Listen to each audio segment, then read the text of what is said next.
Stream it like a pro with VidGo. 95 plus channels, $10 for the first month, and only $55 a month after that. Go to smackology.life/VidGo to order VidGo today. VidGo TV is compatible with Amazon Fire TV devices, Apple TV, Android phones and tablets, Android smart TVs, Apple phones and tablets, Roku streaming devices, and web browsers on laptops and PCs. You can support this podcast by buying awesome Smacking Off the Podcast merchandise. You can buy our merchandise direct from our Spreadshop store at smackology.myspreadshop.com. Visit it today.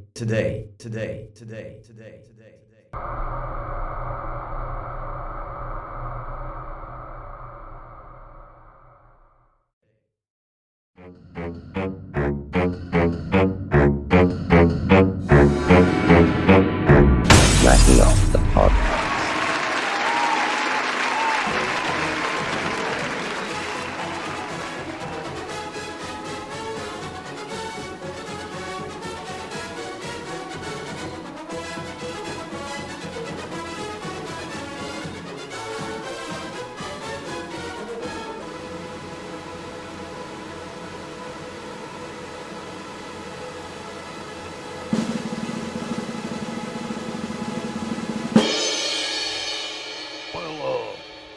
If you let the internet pundits have their way, have their say, I'd be fired. I'd be fired right now. But let me tell you, we ain't backing down. We coming. I'm coming. We gonna run the table. We gonna beat the brakes off Alabama. We gonna blast through Georgia, probably. I would assume it would be Georgia, except they can't goddamn score a touchdown against some sissy-ass Tigers that we killed down in New Orleans. But, yeah, we're going to win the SEC championship. We're going to go to the playoff. We're going to blast right through there and win the natty. So I feel safe. What I have done if that boy in that sissy blue shirt had come on down there, I would have whooped his ass. Straight skull dragged him. Do you hear me? Have you ever seen a rabbit go against a gator in a swamp? Well, there you go. And if you ain't, Google that.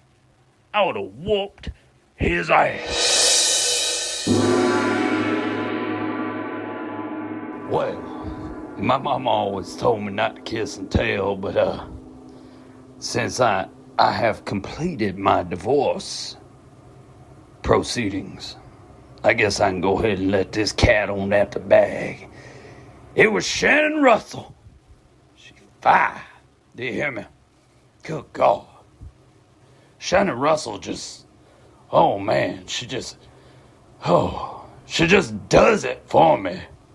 That old You should have a cooking. If you ain't never had Shannon Russell's cooking, good God. She makes some jambalaya and some gumbo that'll make you smack your mama. Good God. Go Tigers.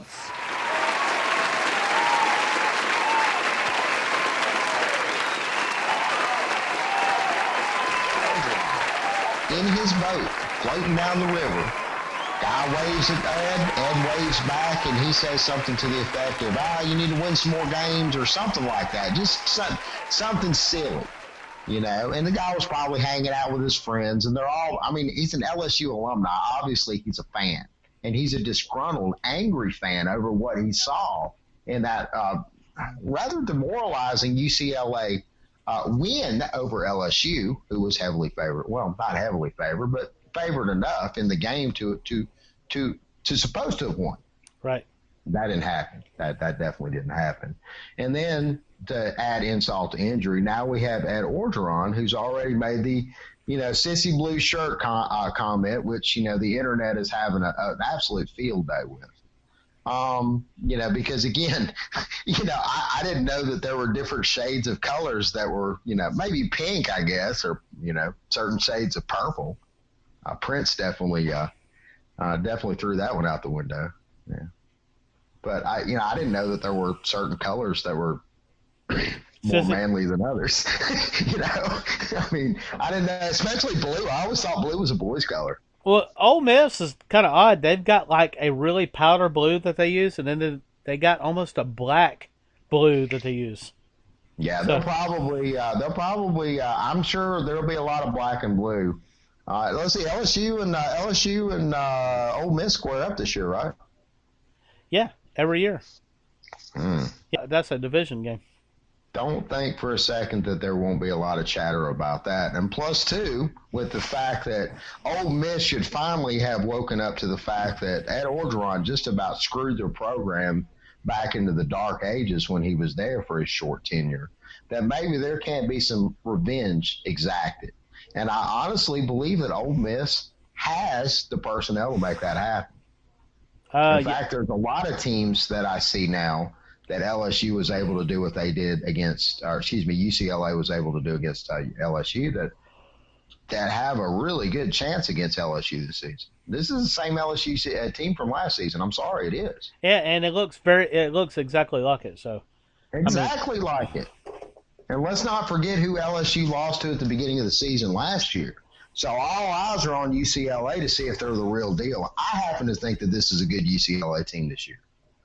From what I've seen so far, Kelly's got those boys coached up. Yep, absolutely. But Ed, not so much. And now we have all these off-field shenanigans. I mean, it's a matter of time now. And the thing is that I can't really think of any other programming entity in sports entertainment that was on this whole tip before we were. And I don't mean to sit and beat my chest. I can't believe that it wasn't that obvious to everybody else. Let me go ahead and say something right now. Full disclosure, and I've said this numerous times on this show, I am not an expert by any stretch of the imagination. I've made numerous mistakes on this show. I've called the wrong numbers and said the wrong names. I'm just a casual fan, okay?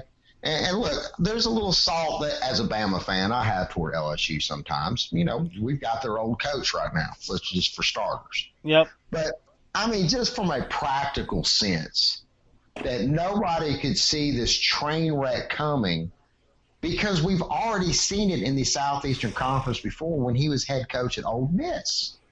How did anybody forget about that? How was he able to go to USC and basically take over somebody else's job and lead them to some small modicum of success?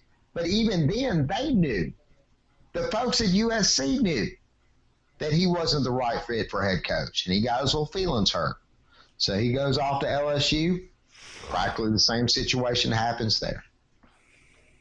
Yep. And here we are. He lucks up and wins a national championship.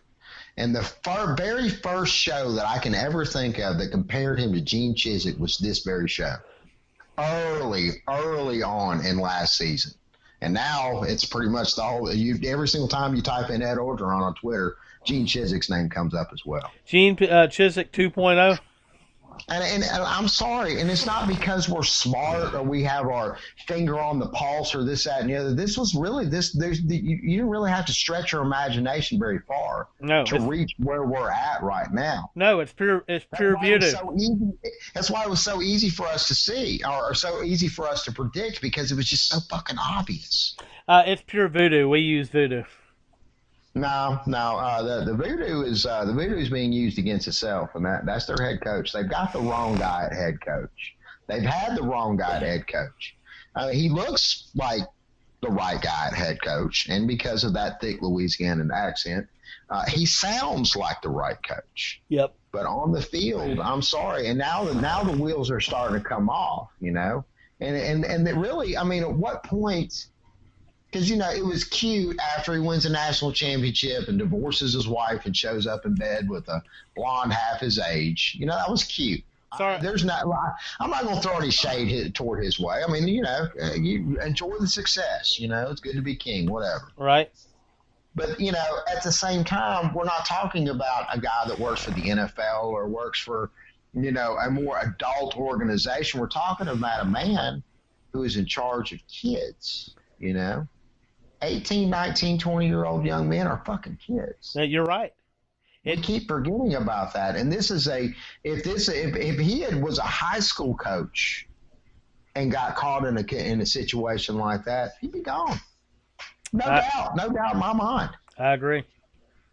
At least he divorced his wife first before the picture started coming up. I'll give him that. Before he got in the hot tub with Shannon Russell?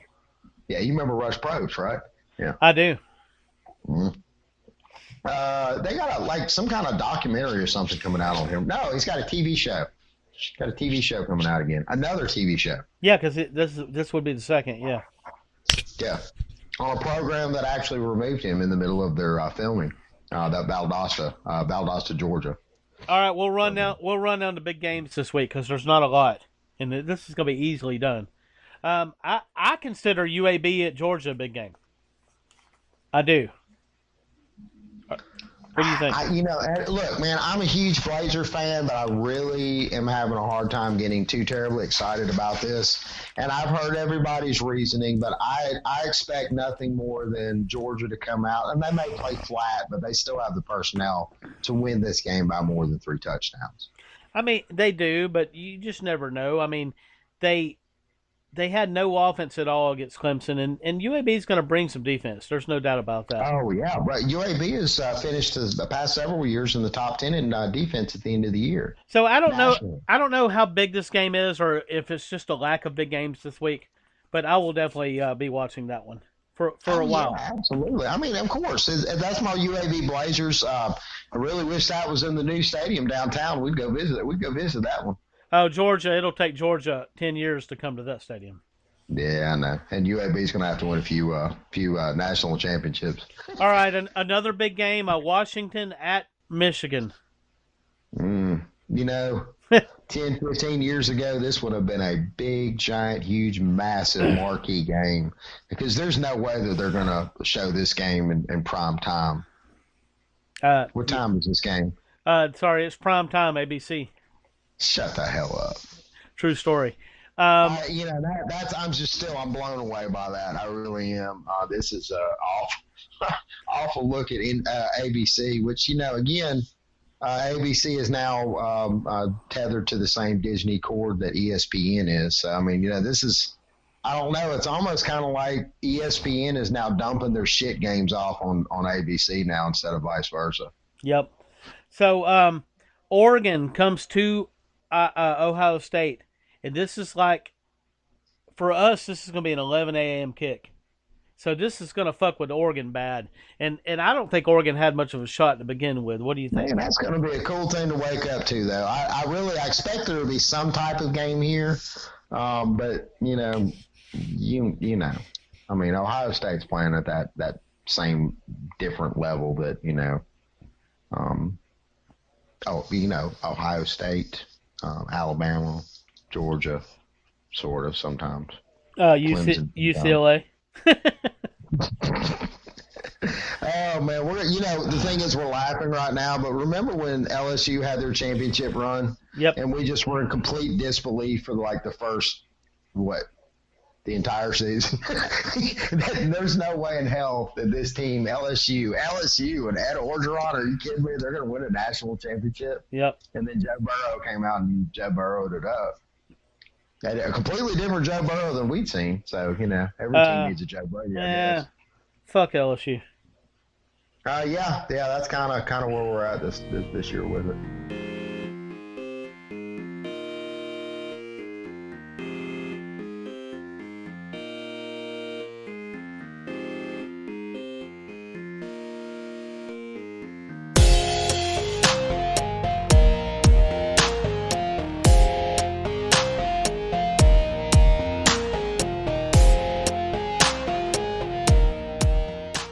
Be sure to purchase next sweet home saving sauce by following our Amazon affiliate link in the video description. By doing so, you will help to support and grow this podcast.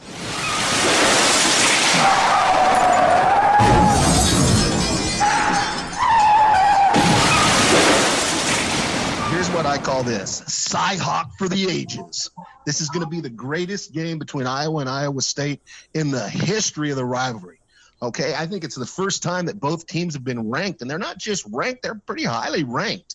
Hold up. Both teams have solid defenses, veteran QBs.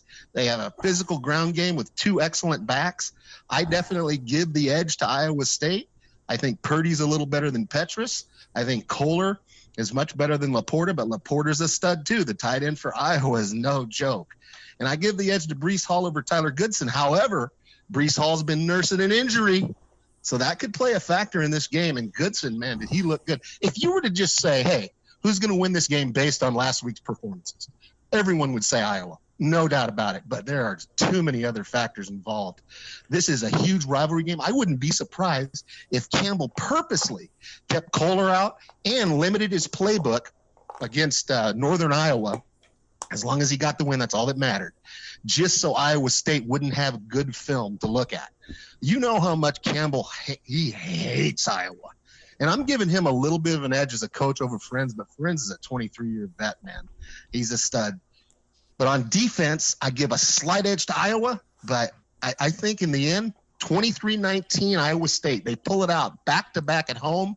The Cy-Hawk Trophy is on the move for the first time in 5 years. And that's what I have to start with. Jason? Yeah. I don't know what to say about all that.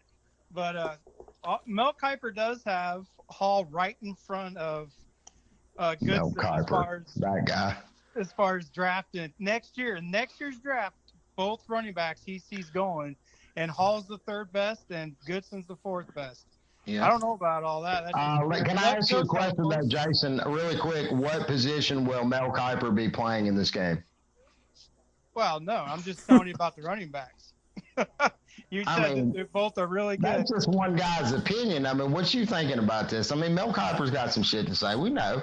What do you? Well, no, I was just telling you. I was giving you some validity of what that dude before me just said. All that spewing out the Iowa State defense compares to Iowa's defense. Oh, come on. Oh, brother, get real. You're not doing your research if you say that. Be honest. I am doing my research. No, you're not. If you're sitting there going, come on, Iowa State, are you kidding me? That's ridiculous. I give a slight edge to Iowa, and that's all they have. Iowa State has an outstanding defense. My God. And your guys' quarterback's going to pay the price for it. You watch. Oh, Petrus is going to look like shit. He might complete 50% of his passes. I don't even care about all that. Well, hell, he could. I mean, if you're going to start getting smacked with me, that's fine. I was being honest. And if you can't be honest and say this is going to be a nail biter down to the end, 2 outstanding teams, then you're crazy. I'm being honest, too. I just don't see how you can even compare the two. That's because you're a homer, a Gomer homer. No, I'm actually not. Nah, you are, man. To say that, to sit there and come out and go, well, I don't see how you can. Hey, man, forget it. Just say what you have to say. I'm not going to say anything else. Sorry, man. I just think that's absurd. Fine. I just thought it was hilarious. The two defenses don't even compare. But the offense, obviously, the edge goes to Iowa State with Purdy and his receivers. But Iowa's back seven is one of the best in the country. They have led the nation in interceptions with 67 since 2015. They got 3 in week 1. The defensive line is Iowa's only weakness besides the quarterback situation. The only edge I give to Iowa State is the quarterback and the tight end. You got to give the Sam position edge to Iowa State all the way. Mike Rose is a stud. Who? Mike Rose? He's not going to be an All-American. He's a preseason All-American. Mike Rose doesn't do anything against Iowa. We'll see. The only way Iowa State wins this game is if Campbell, you just basically said that Iowa's linebackers are better than Mike Rose. Okay, the Sam Mike position, you're saying that Iowa has a better linebacker. Is that what you're saying? Or you're not giving the edge to Mike Rose? No, the edge is not to Mike Rose. Campbell. Geez. Wow. Campbell is a better linebacker. Are you kidding? You guys are a bunch of Big 12 homers. This is crazy. Me and Shannon are the hosts, and we're SEC. We're not really homers. We're Alabama fans, and we're just letting y'all go.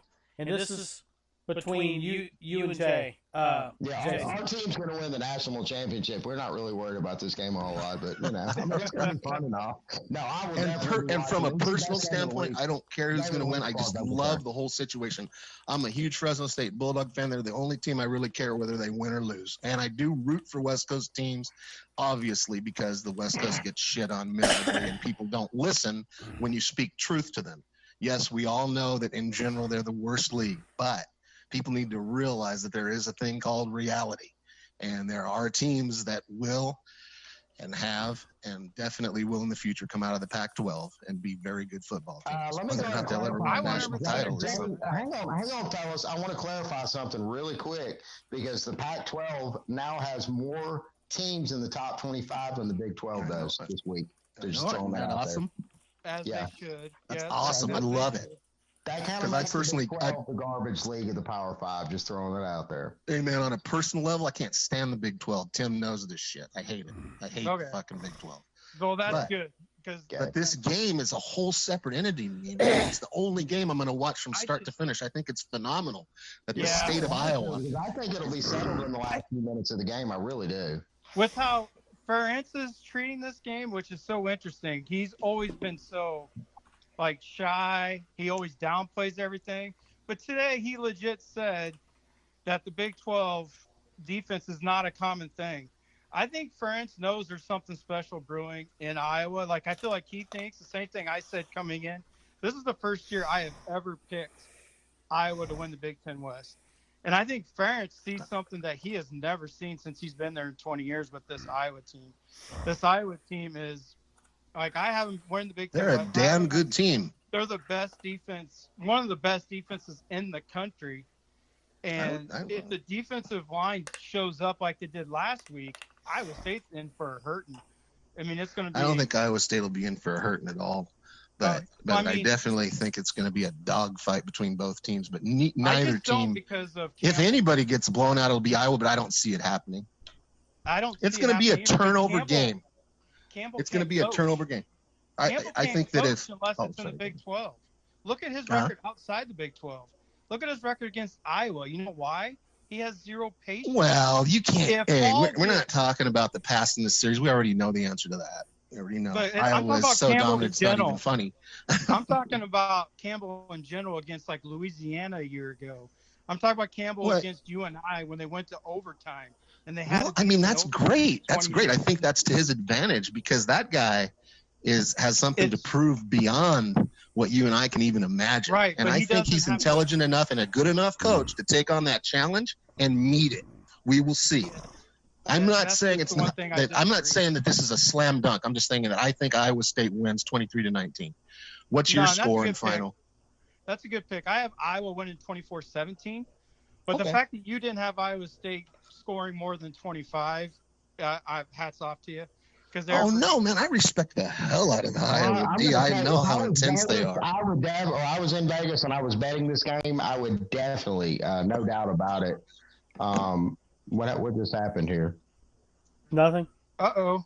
Somebody else trying to get in? Jay is calling everybody. I'm going to decline that one. Okay. Oh, I accidentally did that. Sorry. Yeah, you tried to call me. That was a bitch move. No, hell, he left. Who did? I was only going after him because of our bet. No, he'll be back on. He probably just had a misconnection. But what I was going to say though is, if I was in Vegas or I was betting with Vegas in this game, I would definitely take the under. I don't think this is going to be a very high scoring affair. I don't think anybody expects that.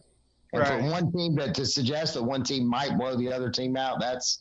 The odds against that are astronomical. There's so much on the line for both teams in this game. Right. I like the fact that as an Iowa fan, I like Campbell being Iowa State's coach because he doesn't have the patience to beat Iowa. Iowa's zone defense. You know why he can't beat Iowa? Because he will not run Hall 25 times in a game against Iowa. If Hall gets 25, 30 carries against Iowa, yes, Iowa State, they might actually win the game. But he doesn't have the patience to work his way down the field against Iowa. That's where his downfall's been. 2 years ago, when that close game, they had to go for it on 4th down, even though they were averaging 4 or 5 yards a carry. He wouldn't just keep running the ball. Well, then he came out and passed 3 straight times, and Purdy throws incomplete passes. They had to go for it on 4th down. So Campbell does not have the patience against Iowa's defense. That's why I always pick Iowa against Campbell so far from what I've seen. So what? Because you have go ahead. What's the streak in this game? 5 in a row for Iowa. Iowa's won 5 in a row. 4 in a row against Campbell, though. Campbell's never beaten Iowa. Oh, that's got to be a thorn in his side. And then Iowa's 45-22 all time, and then 20-8 all time in Ames. So all the stats point towards Iowa. All of the history points towards Iowa. The only thing that points towards Iowa is But it's just like what I was when we opened the conversation when I gave Jason a slight rib there. Stats and history ain't got shit to do what happens during those 60 minutes on the field in that moment. Exactly. But the coach does.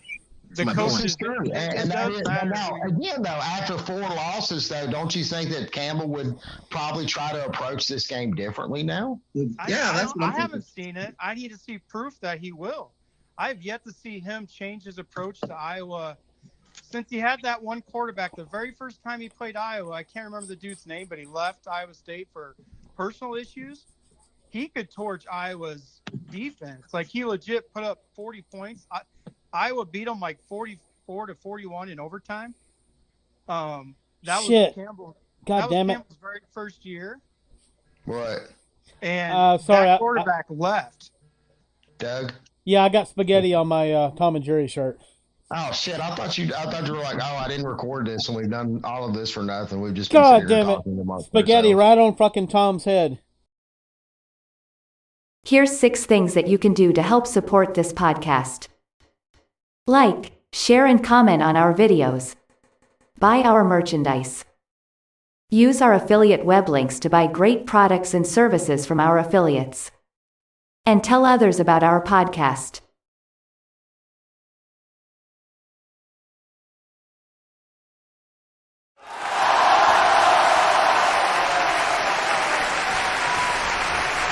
Help to support and grow our podcast by purchasing great products through our affiliate link page. Go to smackology.live/support for all of our affiliate links. Thank you in advance for supporting the podcast. Even though I was on his side with the UCLA bet. Y'all have a bet? Let's talk about this bet. Oh, yes. Yeah. You go ahead. It's just straight up. He came in with no points. It's just straight up. Iowa State. What are y'all wagering here? Oh, 50. 50 what? 50 lashes with a... Oh my God! You know how much drugs you can buy with $50? What is wrong with you people? Not very much. Start the whole conversation about drugs. Now you're bringing drugs up again. Do you have any? Is this what you do in Alabama?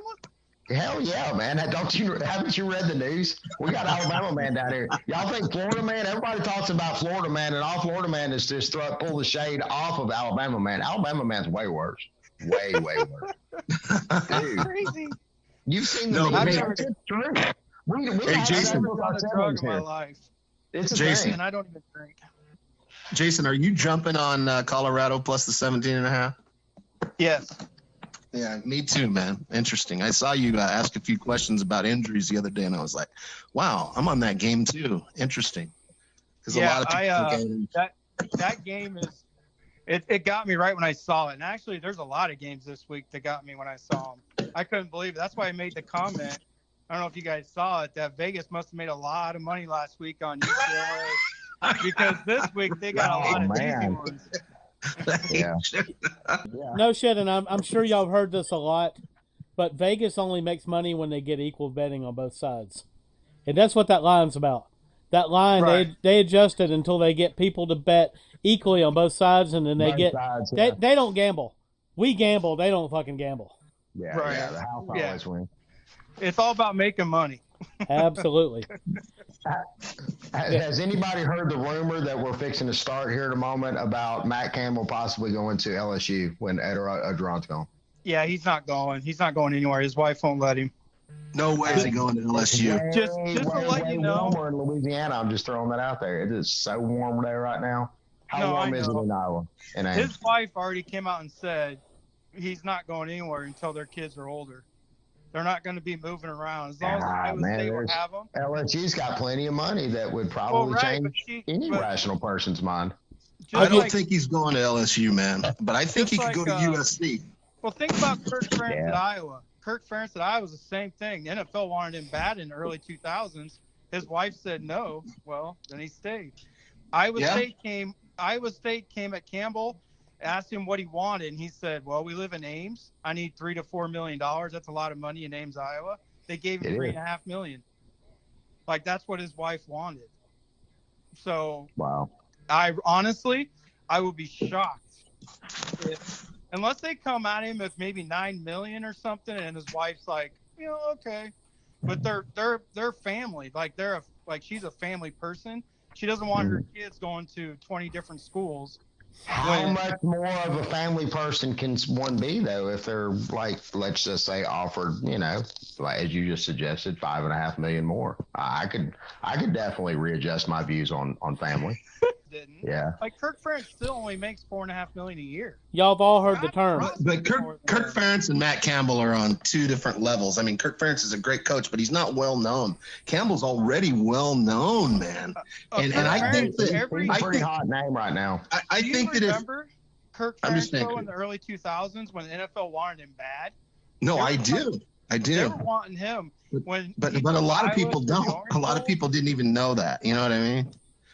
But anyway, I think Campbell, like Shannon's saying, if the offer is incredible, like let's say USC, which I don't doubt they'll do this, but let's say they came in and said, hey, we'll give you $9 million a year, we'll guarantee it for 7 years, and we'll give you full control of the program. Now, is he going to turn that shit down? No. But I don't know. I guess it all depends. Like I said, the NFL came offering a lot of money to Kirk Ferentz, and his wife said no. Like, he didn't have a choice. They wanted their boys to graduate from the same high school, and that's what they've done. Campbell's in the same boat. You think he's that similar to Kirk, though? As far as, I think, you must not remember the 2000s when Kirk was like the hottest commodity for a coach. Everybody wanted Kirk. If you remember 2002, when he took Iowa to the Orange Bowl, everybody was wanting him. When Iowa was undefeated, going into I don't remember him being as big as Campbell. No, I don't remember him being as big as Campbell. But no, he was back when Iowa was in the top 10 for was it 2002 to 2005? Can I be honest for a second? Hey, listen real quick. Hey, hang on, Jason. Go ahead, Doug. I do remember him, and I remember seeing him. He was the highest paid coach for a little while. Yeah, he was. Oh, okay. And I remember thinking, who the hell is this guy? And I looked him up. I had no clue who he was before then. Yeah, it's just because he turned Iowa around. Like, he made Iowa a top 10 program within 4 years.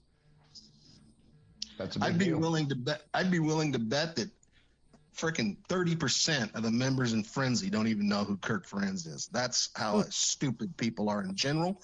But I'm just saying that his name is under the radar, especially now. And you know how people forget. They forget. They don't even know what happened 25 years ago. And sometimes I go, Jesus, this is weird. For sure now, you're 100% accurate. Yeah, you're 100% accurate as far as today. I think they gave up on Kirk a long time ago when he kept saying no. Right. Remember, he came from the Cleveland Browns. Like, he was in the NFL before Iowa. Right. He left the University of Iowa in the 80s and went to the NFL before Iowa called him back. He was with the Cleveland Browns, the offensive line coach. Gotcha. That's why they wanted him to be the head coach. And there was a lot of teams. I don't remember which ones now. But they were calling when he kept winning with Iowa. And then they gave up. How about this? How many altercations and how many penalties for the altercations are going to occur in this game? Which team is going to be more level-headed? That's a question that I have. Aside from the turnover game, if one team turns the ball over 3 times and the other team only turns it over once, the team turns it over 3 times is going to lose. If they both have equal turnovers, this is going to be an insane game. Either way, though, I still think it stays close because I don't think it's going to be a big turnover game. But as far as being under control, who do you give the edge there to? I'm thinking that maybe Iowa has a little bit of an edge there. I don't like to say it because I want Iowa State to win, but I think with Ferenz's attitude versus Campbell, he's so emotional, man. This game, that it's just eating at him. You're 100% accurate. 2 completely different personalities. Right. So I got one question. Is this the biggest Iowa State game ever? Yes, since 2002. Absolutely. Yes, since 2002, for sure. Okay, so 2002. But even bigger because there's more people following now, et cetera, et cetera. Oh, yeah, Well, plus too, with the playoff system, the way that it's set up, I really think that this would probably be this would have a lot more implications for the whole playoff hunt as a whole. I mean, as far as all the other teams involved in it, yeah. Yeah. This is a historical season on so many levels aside from COVID. We got the NIL. We got the transfer portal. And then we have all this shit going on with the changes that are coming next year. I mean, and the fact that we hadn't seen a stadium full of fans in a year, which bugged the hell out of all of us that love sports. This is a monumental season, man. I'm thankful that I'm alive to see it. I'm serious. And I think it's just going to get better. Right now you would say, oh, it's a slam dunk for Bama. I don't think it's a slam dunk for them at all. I think there's too many factors involved. It's going to be a long, crazy fucking season. COVID, there's going to be a lot of teams that get fucked by COVID. We already know it. We know what's going to happen this winter. Hey, Jay. Me chills. Fuck you, Jay. Fuck you. Right on. I like it. All right, guys. This is a great segment. This has been. I approve. Why is my... All right. Does anybody got parting shots? Yeah, Roll Tide, of course. Why is it somebody keep calling me? What am I supposed to do? Somebody keeps calling me. It's the power company. If it's a hot woman, you probably need to answer that because you're not going to get many calls like that in your life. I don't think my wife will enjoy that very much. No, my parting shot is Jason's a good dude. I like him. And if Iowa wins, man, I definitely pat you on the back and I'd be happy for you. But God damn it, I hope I'm right, son of a bitch. And send you $50 bucks. That's for damn sure. You're wrong about Alabama not going to the championship or whatever. Jason. You don't watch the same Miami game I did. Oh, yeah. Hey, can we talk about that? Hey, you guys... I hear you. I would love nothing more than to talk about that. Real quick. I know we're on the Iowa State thing, but what do you guys think about Miami Appalachian State? Miami's only favored by 8.5. Is there a reason? I mean, we know about App State are giant killers, dude. They've always been giant killers. Right. But Miami is supposed to be good. Like they're supposed to be really good. Let me tell you something. At halftime, when Miami finally got on the board with 3 points, Manny Diaz, the look on his face was, absolute sheer delight. Like they were finally up over Alabama. The problem is that there were still a lot more points that they had to score to even get even with Alabama, to get a tie. You see what I'm saying? Right. So yeah, that's kind of where we're at, and the rest of the nation saw that. And Vegas definitely saw that too. There's some problems going on in Miami that obviously Vegas has seen, or again, like Doug stated earlier, they're just trying to attract some attention to a bet, because normally Appalachian State Miami would not really be a hot ticket in Vegas. You see what I'm saying? No, exactly. That's only for your people with gambling addiction or are betting that game. But now it's suddenly, because of how poorly they showed against Alabama. Maybe it's also just a little bit of a litmus test for Vegas to see what Miami's really all about before they go ahead and start slinging lines their way one way or the other, because we really didn't get a chance to see who Miami was last week, just because of Alabama's dominance. Alabama fucking poured it on them. So if Miami comes out and it's a 53-7 game, then suddenly, okay, well, wait a minute, Miami's not horrible. It's just maybe Alabama's playing at a different level. I don't know. Maybe there was a better, they saw something in the matchups and moved some things around. I have no idea. I really don't. Dude, there's no doubt about it. If Miami was truly the number 14 team in the nation, then yeah, every other team that is going to play Bama is pretty well fucked. So. It's literally like this. Bama shot their freaking load all over Miami, and they were blinded the rest of the fucking game. It was ridiculous. It was a blowout, a domination beyond belief, and I couldn't believe how many people were thinking that Miami had a shot. Wow. And also was coming in with, a fair amount of starters and a defense that looked like they were going to be in good shape. And just Alabama threw holes through them. It was horrible.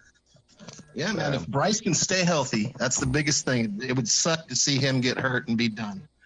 But if he stays healthy, that kid could win the Heisman and the national title, and no one would Apparently, get we have damaged. yet another 5-star waiting in the wings. So apparently, as Alabama fans have kind of gotten grown complacent, and really, as an Alabama fan, it is a little bit unsettling to just kind of coast through the season, knowing that we're going to be winning by at least 2 touchdowns or more every single game, or nearly every single game. No, I agree.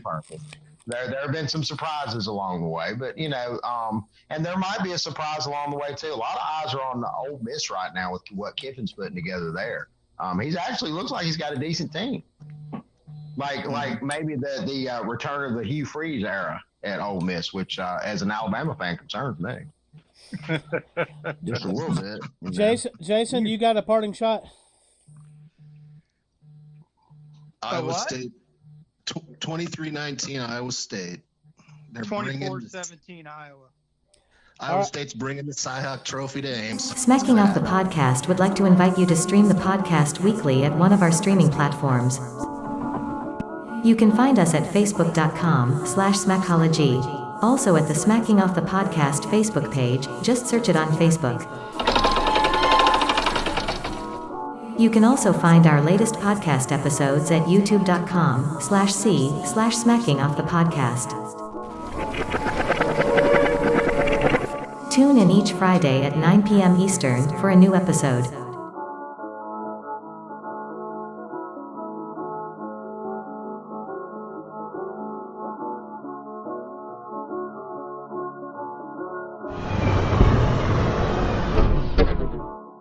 Smacking Off the Podcast, Battle of the Gurus. Y'all ready to jump in? I'm ready to jump in. All right, let's go, man. Water's warm. Appalachian State at Miami. Appalachian State. I'm going to take Miami. I think the Canes rebound from the beatdown they got from Alabama. They squeak one out at home. De'Aaron King's a fraud. I honestly have here's the thing. I watch him, and it's like everyone hyped this kid up when I think he was at Houston, and then he goes over to Miami. I just don't see it. I'm not a fan of Manny Diaz at all either.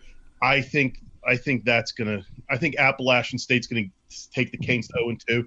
I didn't buy their ranking to begin with. I don't think they're a top 25 team to begin with. So I think they're bottom of the barrel, top 25.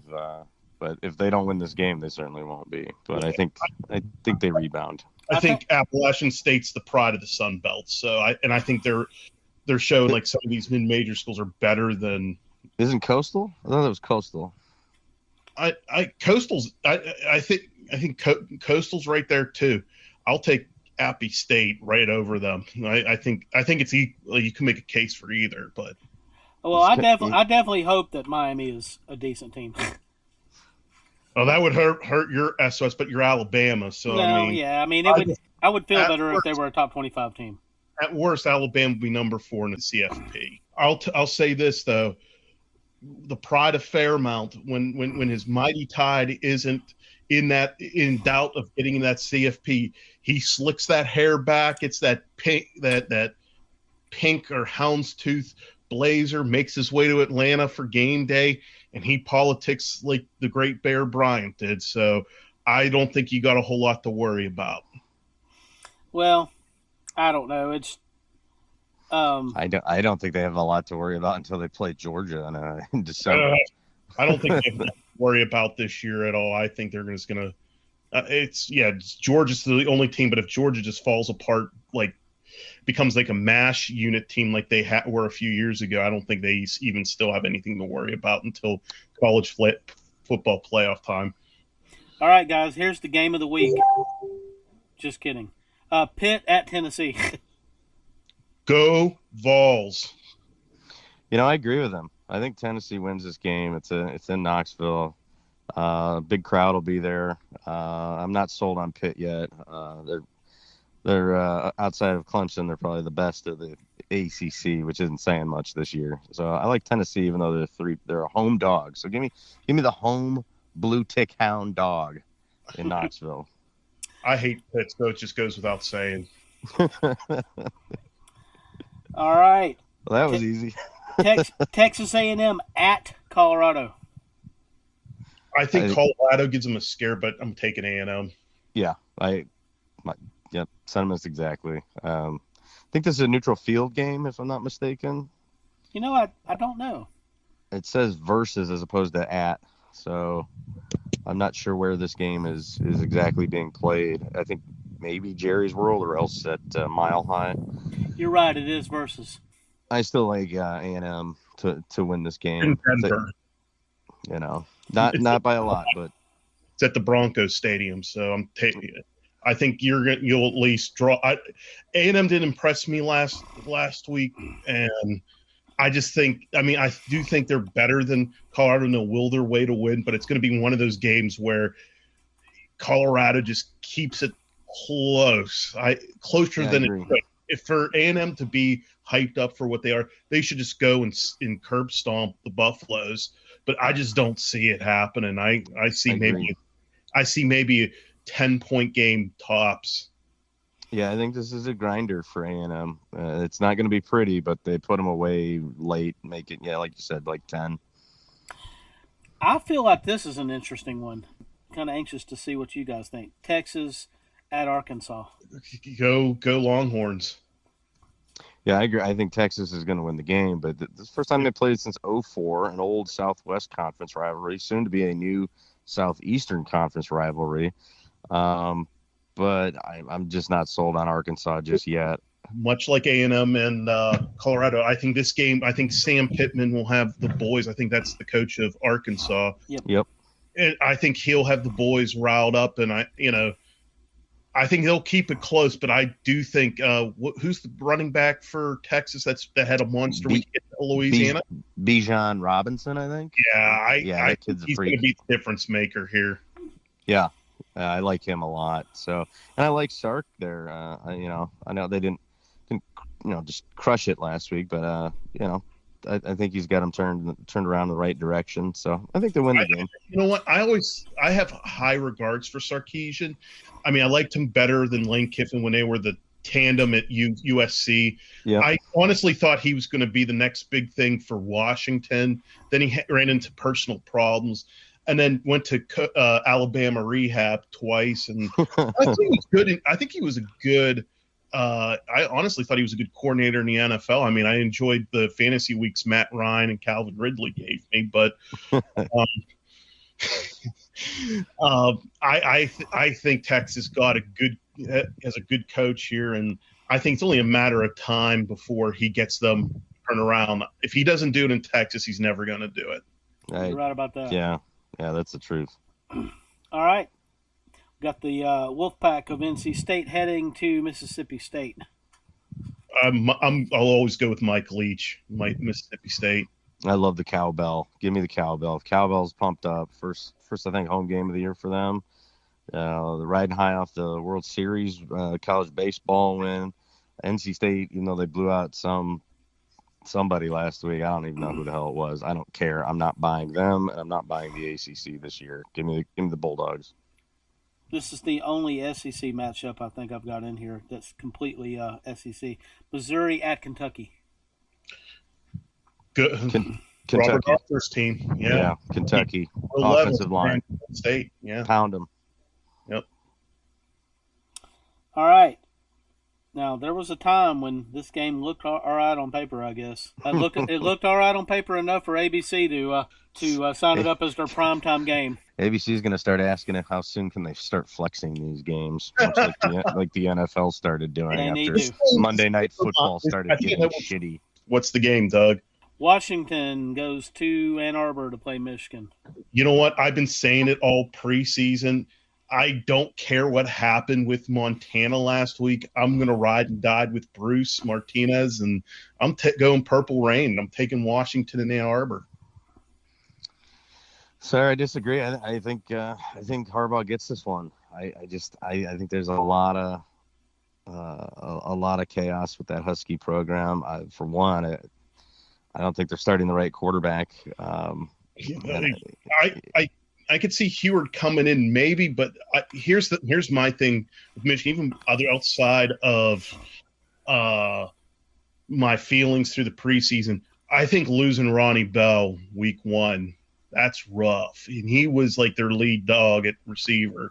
I don't trust their quarterback situation. I don't think Harbaugh's molded a quarterback. I don't buy their stomping of directional Michigan last week. So Montana, I think I looked it up. I think Montana's like North Dakota State, and when Appalachian State was at that level, they're just a really good program. I think the one year when Iowa beat Ohio State, they lost to North Dakota State.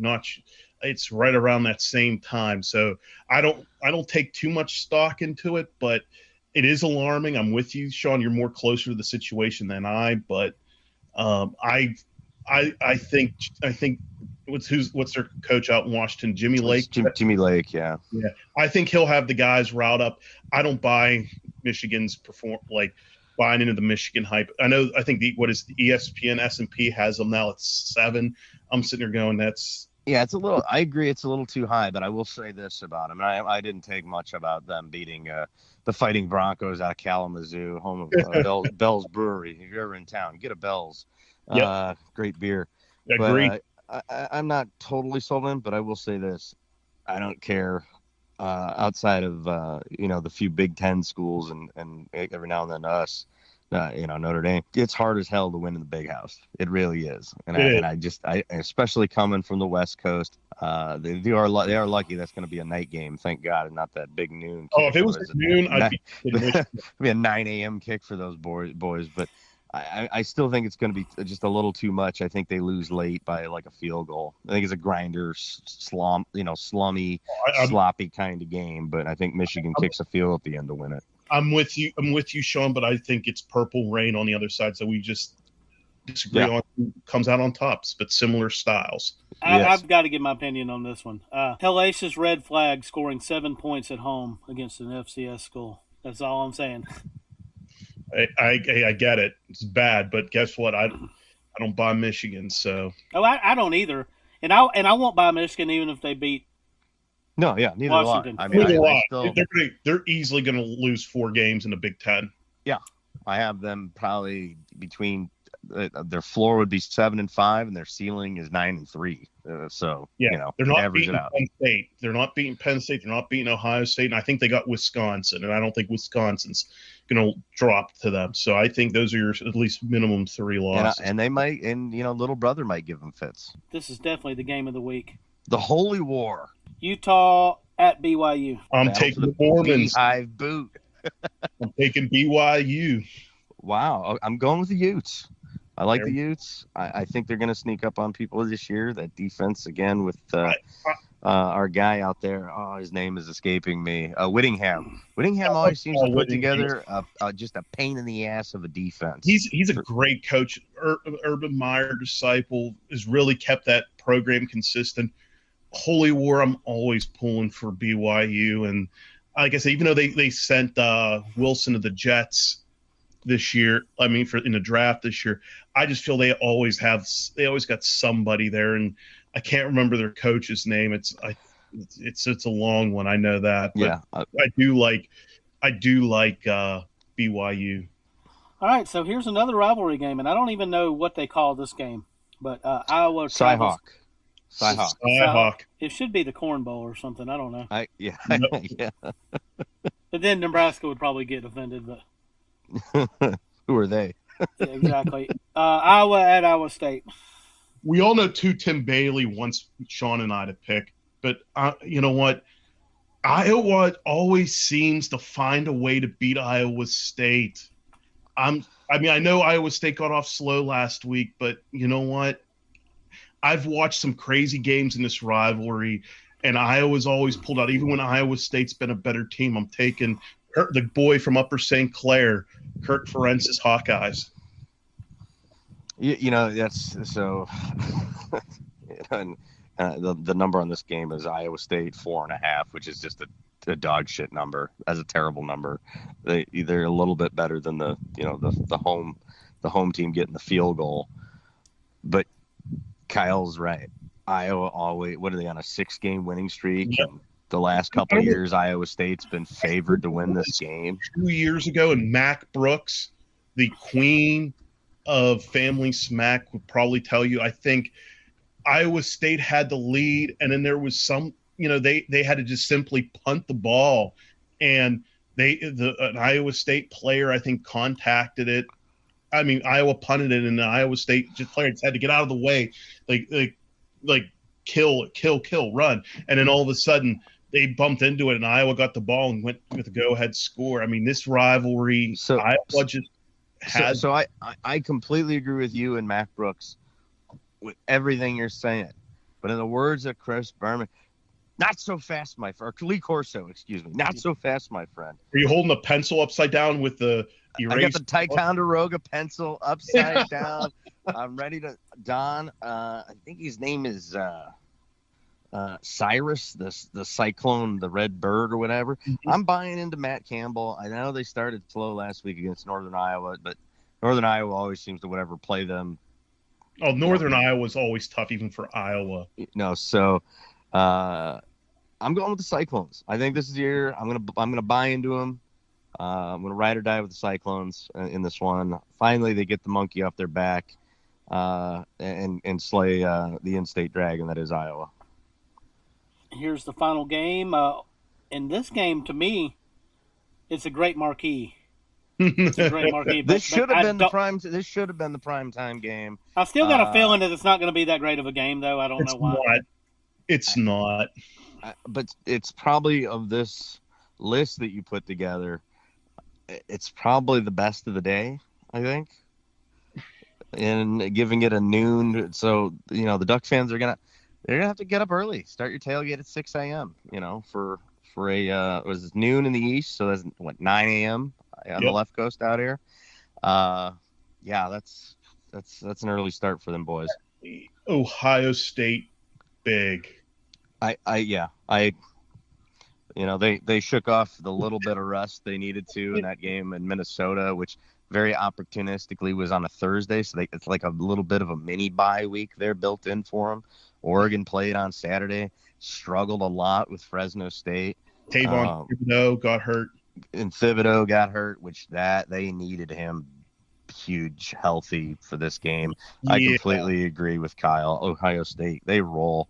And it takes a lot of Trey. I think it's his name. Really good teams to go into the shoe and win a big game, and these Ducks are not one of those teams. I think Ohio State's 9-0 all time versus Oregon, and I think they are since 1950. 8 they haven't lost in this series at all. They've played 9 times. Mean, Oregon's greatest team ever with Mariota got absolutely boat raced by the Buckeyes. I mean, Ohio State just has I think their running back and Alex Bryan, don't kill me, but his name's, I think, Trayvon Henderson. He was had a monster touchdown run. That wide receiver room they have, that's an NFL room. That's like Alabama-esque with Olave, Garrett Wilson, Fleming, Marvin Harrison Jr.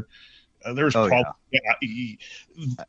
If Oregon had something offensively that I could believe, if this was a few years ago when they had Justin Herbert and some of the receivers they had, I could possibly see this still being a game, but I'd still take Ohio State. The fact that you don't have Thibodeau healthy, the fact that they're coming over, it's a noon game. Ohio State's not happy with how they're happy they got the W in Minnesota, but they're not happy about the perception they got after that game. You're going to see Ryan Day he just knows how to win the big games and just press the right buttons. I don't think I've since whether he was the interim coach for Urban or his first few years there in Columbus, I haven't seen Ohio State ever just lay off the gas. You'd have that Urban hangover type game. I haven't seen it yet for Ryan Day. So I agree. Just in case this ends up in a tie, let me get a tiebreaker with you guys. How many points will Ohio State score? Whoever gets closest without going over wins, unless you both go over, and then whoever's closest. I'm going to be bullish here. I'm going to go 49. Yeah, I was thinking I think 46 was the number I have. I think a field goal difference there. Okay. May the Schwartz be with both of you guys. All right. Thanks, Doug. Thank you, Doug. Bye-bye. Talk Catch to you y'all later. later.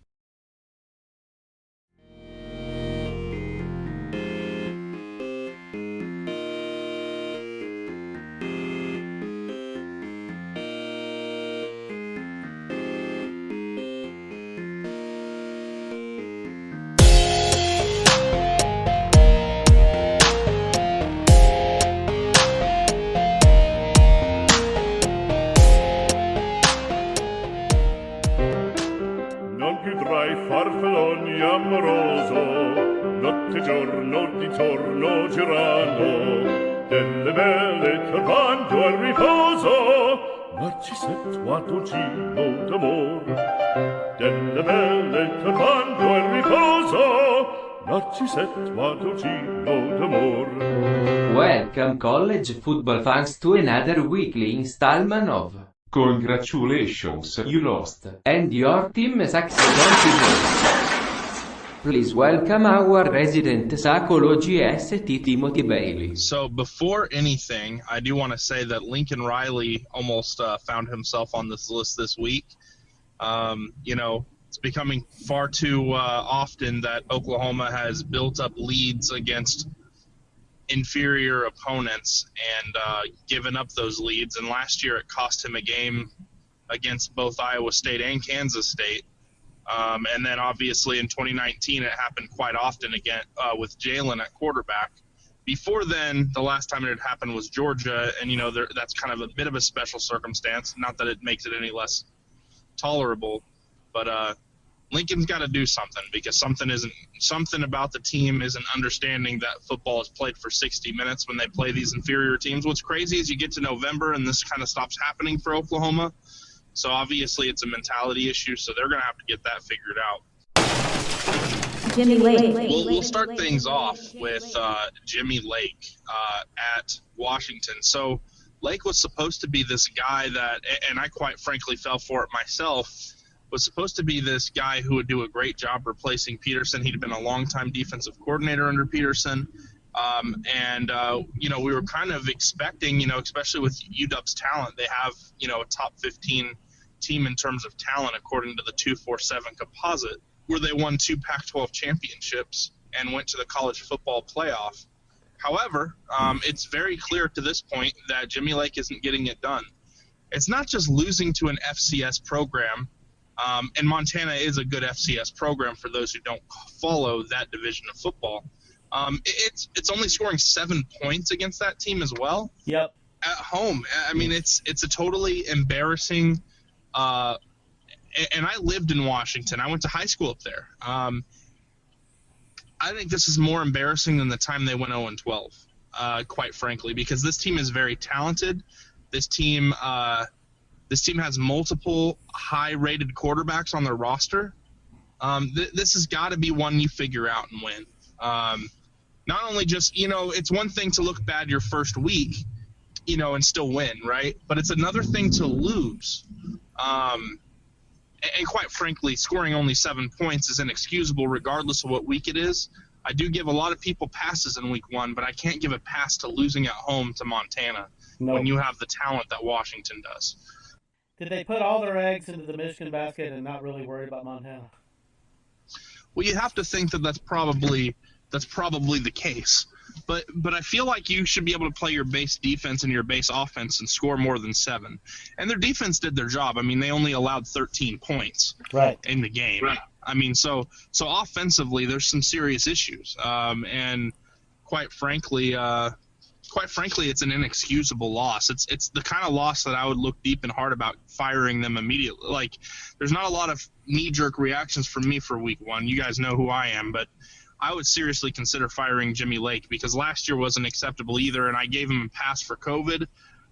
But this is just completely off the rails, kind of embarrassing. I mean, I would be so embarrassed to wear that U and that W right now. I feel for Tiggy, man. I feel for him.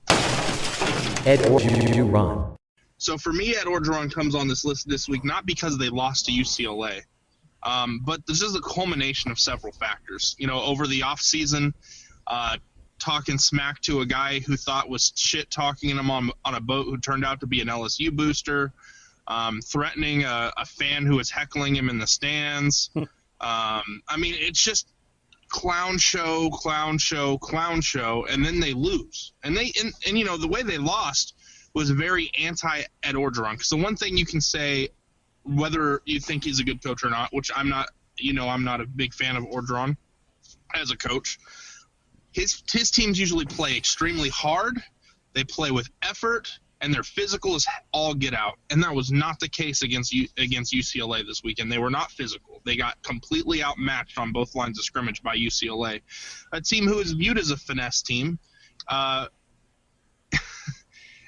in addition to getting manhandled at the line of scrimmage, I mean, they didn't make good adjustments. It wasn't a good performance for LSU against UCLA. It's not that they lost the game. They were dominated by UCLA. UCLA was just – you come away from that game and there was no like, man, that really could have gone either way. And like, it was pretty clear that UCLA was the better team.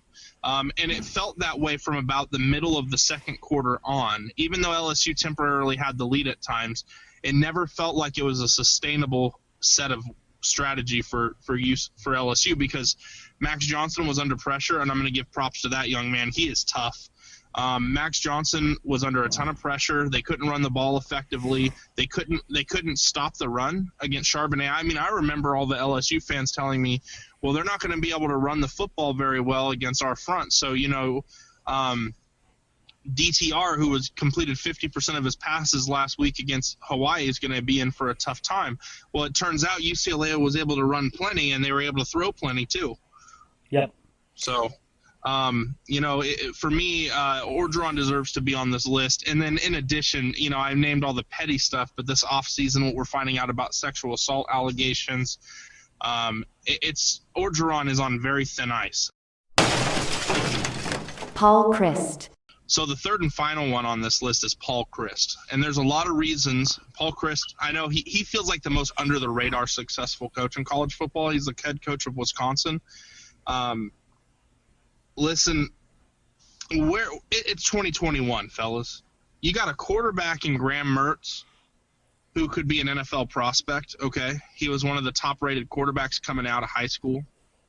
You've got really good offensive linemen. You've got some receivers who can play. Why are we acting like it's 1998? Why are we still trying to act like it's time to run Ron Dane into the ground? It's not time for that anymore. Wisconsin, you play great defense, and the only thing that holds you back is not being modern on offense. You just lost a game to a quality opponent, I'll give you that. But because you're just so damn stubborn, it's time to move on with this I formation. Like, I'm not saying you shouldn't have the I formation in your set of stuff. I think every team, including my team, who I have some criticism for, who doesn't run enough I formation maybe to close out games, everyone should maybe have it. But, like, you can't run your whole game off of just sitting back, running the football, and keeping people honest. This is 2021, man. Yep. Don't work anymore. You're right. You can win a lot of games that way, but, like, you can't win national championships. In Wisconsin, what else do you have to go after? You win plenty of games. You win 9 or 10 games a year, Wisconsin. Are you gonna try to win a national championship? Are you gonna try to take that next step? Because you're not that far off. If Clemson could come out of nowhere and have a mini dynasty, there's no reason why someone like Wisconsin couldn't catch lightning in a bottle as well. Wisconsin, move on from this 1985 to 2000 scheme. It's done. It's not college football anymore. You can beat the Big Ten West, but apparently you can't beat the Big Ten East this way, because I don't have the stat in front of me, but I am certain that they have a losing record against the East Division in the last 5 years. Because I remember off the top of my head all the times they've lost to Michigan. I remember them also beating Michigan once. I remember all the times they've lost to Ohio State. I remember all the times they get to the Big Ten championship game and don't win. Yep. Wisconsin. They are definitely consistent at being in the conversation and consistent at blowing it. Yeah, that's the three coaches this week, and we're going to see what happens next week. We got a couple of interesting matchups, the Iowa State game, and then Oregon and Ohio State next week. Yeah, how do you feel about Oregon and Ohio State? So to knee-jerk react to week one.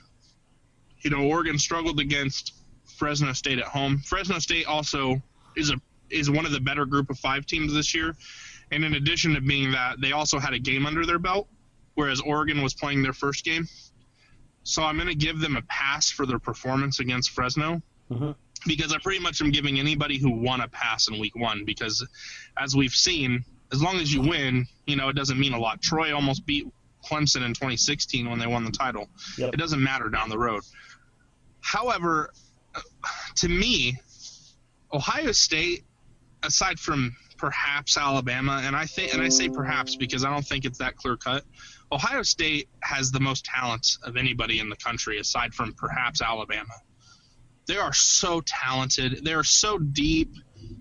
I mean, I just don't see how Oregon comes in there and beats them, because they don't have the things. So Ohio State has this weird trend of losing to top 5 teams at home. Oregon's not going to be a top 5 team, is not a top 5 team at the moment, but no. They've had a history of losing at home in non-conference games against high-profile opponents. But why? Why were they losing those games? Who are the quarterbacks in recent years? This one guy named Matt Leinart, this one guy named Vince Young, and this one guy named Baker Mayfield. Right. This one guy named Anthony Brown is not those guys. And quite frankly, they're not going to the shoe and winning that game. I think Ohio State jumps ahead and they stay ahead. I don't either. The Iowa and Iowa State game, however, that'll be a hell of a game. Those two teams are very good this year. And the comments from an Iowa player said that this is Iowa State's Super Bowl, which is kind of funny to me because, Iowa State is the favored team and the higher ranked team, but apparently it's their Super Bowl. This is their biggest game of the year, according to the Iowa player. I think there's real bad blood between those two programs too. Like, I know it's not a high profile game because, Iowa State, quite frankly, hasn't been very good for a long time, or really ever until now. But there's real bad blood there. They really don't like each other. They hit hard. They play with great effort in that game. Even when Iowa State was bad, they used to really drive them crazy. Iowa State would be terrible, and they would take them to over. Like one year, they were like 3-9, but they took Iowa to overtime, and they lost 44-41 or something like that. I expect this one to be kind of low scoring.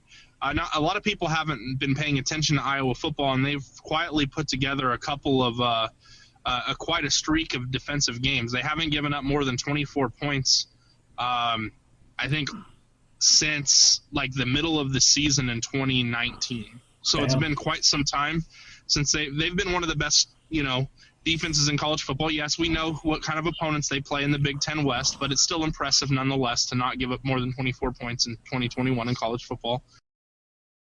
All right, Tim, I'll let you get back to what you're doing. Yes, sir. All right, and we'll talk to you next week. Sounds good. All right, bye-bye.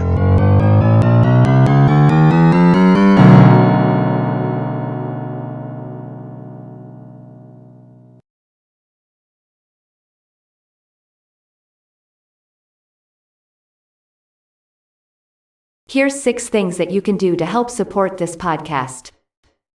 Like, share and comment on our videos. Buy our merchandise. Use our affiliate web links to buy great products and services from our affiliates. And tell others about our podcast.